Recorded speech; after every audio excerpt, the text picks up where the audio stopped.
pili lang po, no? Pili lang po yung katawan na pwedeng pasukan po ng ano, 'di ba?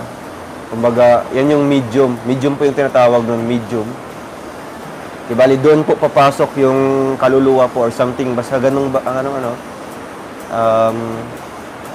para makausap po ng manggagamot, no? Pili lang po yung mga tao na, kaya si Jello, isa din po sa, madaling pasukan, ng ng espiritor, kaya ano bang tawag dyan? Tama, sa tao lang yan. Kung maniwala para gagaling ka, naniniwala ko dyan kasi may naapakan ako, tapos pag uwi ko, hindi na ako makakalakad. Pero nung pinagamot ako, makalakad ako. Wala ako dyan kasi manggagamot tatay ko at si Lord ang nakagabay sa kanya. Yes. Yung nga sabi ng manggagamot, walang panalo yan, di ba? Kasi yung kakalabanin mo dyan is masama, di ba? Walang makakatalo dyan dahil mas malakas yung sa kanya. Tinuro niya yung sa likod. Yung sa likod, yun yung mga si Jesus Christ, di ba? Yung Panginoon. Di ba? Kaya lahat talaga ng kumbaga credits andun talaga sa taas, di ba? Hindi sa nanggagamot o hindi po dahil sa papel o kaya anong ginawa ng orasyon. Salamat dong at okay na si Tita Francisca mo. Tuloy-tuloy na. Opo, hopefully, no? Tuloy-tuloy na po 'yan, no? Niwala lang po tayo and higpitan po natin yung pananalig natin. Gagaling po si Tita Francisca, di ba? Alam pa ni Jello kasi yung Ilocos. Hindi niya po alam yung Ilocos. First time niya po nakausap si Tita Francisca sa video call, no?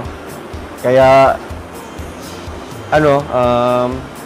yun nga, nagsabi pa ako kay Jello, sige na, subukan mo na para gumaling si Tita Francisca. Kasi hindi po biro yung na gagawin kang medium, di ba? Papasukan doon ng halimbawa, ng kukulam o kaya makausap ng espiritu. Hindi po biro yun kasi yun, di ba? Pagod yan. Tapos tawag dito, medyo delikado din, di ba? Kasi nga full force talaga yung katawan mo, di ba? Nasipa nga ni Jello yung manggagamot, guys. Nasipa po niya. Sobrang lakas po, no? Nakalimutan po hawakan ng pinakauna. Kaya nasipa po niya. Dalawa po yung pumasok sa kanya. Una, yung babae. Yung babae, yan po yung nagpakulam. Tapos yung pangalawa na boses lalaki. Yan yung nangkulam, no? Yan yung siya na yung gumawa. No? Ayun. Ang kulang kasi pag pinagamot sa doktor, lalong nalala. Yan muna talaga. Opo, walang masama, Para sa akin, wala pong masama dyan. Kung lalapit muna sa albularyo. Oy, Tita Francisca, salamat po. Diba? Kung lalapit muna sa albularyo. Tapos kung kailangan na talaga ng antibiotics, diba? Kailangan talaga ng specialista. Tsaka po tayo lalapit sa doktor. Diba? Kasi ang sa albularyo, 'di ba?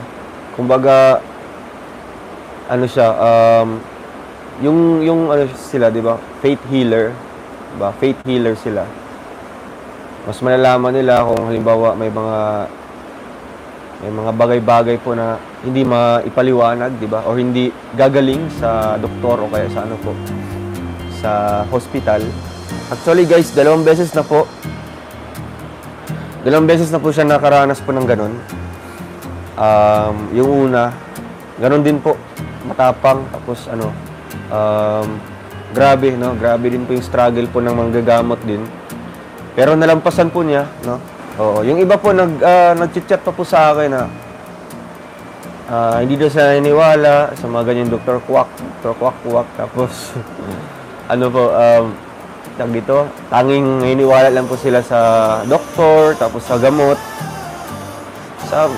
Para sa akin, sa isip ko lang, wala naman pong nagpo-force, di ba? Wala pong nagpo-force sa inyo na paniwalaan niyo po ito o kaya gawin niyo po ito, di ba? Di bali, it's an option, di ba? It's an option po kung lalapit po tayo sa mga ganitong ganitong paggamutan, di ba? Basta ano lang, respeto na lang din po. Ano. Kung hindi po kayo naniniwala, at alam ko na mostly talaga sa atin na doktor talaga, 'di ba? Lalo na po sa ibang bansa.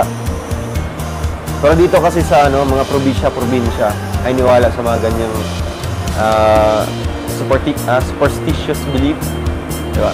Ay mga ganung bagay na ginalaw o kaya kinakulam, 'di ba? And there's nothing wrong about it, 'di ba? Kasi kung naniniwala ka, ay talagang gagaling ka, 'di ba? Pero kung wala sa isip mo na gagaling ako dito, tapos questionable po sa inyo yung way of nila paggamot sa iyo, so hindi ka talaga gagaling, 'di ba? So much better na magpa-doktor ka na lang po. That's all for now. Until next time. Thanks for watching, and don't forget to like, subscribe, and share.